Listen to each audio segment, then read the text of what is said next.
So now we have our first video clip in place. So I'd like to show you a couple options that you have once you're here. First of all, if you take your finger and press on the video clip itself, you can scroll all the way up and down to take a look at what the video looks like.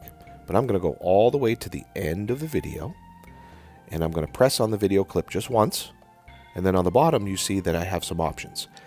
The little pair of scissors says actions, and then I have the speed of the video, and then I have the volume, then I have titles, and then also filters. So I'm going to focus on the actions right now, the little pair of scissors. And once you're there, you see you could either detach the audio, which takes the audio or the track that you hear and removes it from, and you have it down there on the bottom. So if you wanted to take the whole audio track off, let's say you're recording and there was some noise in the background and you want to put some other music on top, which we'll talk about later, you can do that, but I'm going to have that go back on. But right now I'd like to talk about the duplicate button. So if I press the duplicate button, the video that I've had has now been duplicated. And you can see there's a little transition in between each, and looks like a couple of triangles pointing toward one another. And I'd like to focus on that because being able to do a good transition is important to make your video look seamless. So on the bottom you see we have several options. We have none. So if I press on that, you'll see it's kind of like a choppy type of transition. If I press on that again and hit theme, you'll see once again it's got to make a little noise there, and it kind of fades out and then fades back in again. Show you that again.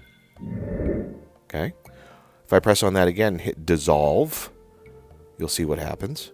It's sort of like a morphing type of thing where it goes from one track to another.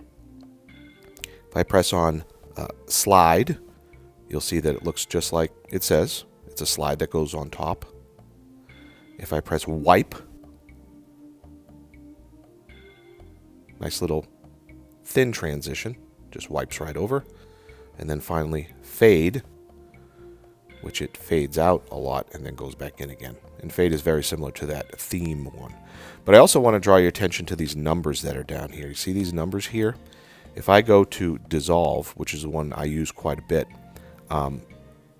based on the time that you put on, will have a different dissolve time. So that's a nice easy one. That's 1 second now. See, it takes a little bit longer for it to transition.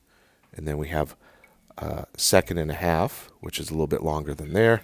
And then finally 2 seconds, which is the longest that you have there. So play around with those a little bit, and I'll be back next time to show you a little bit more.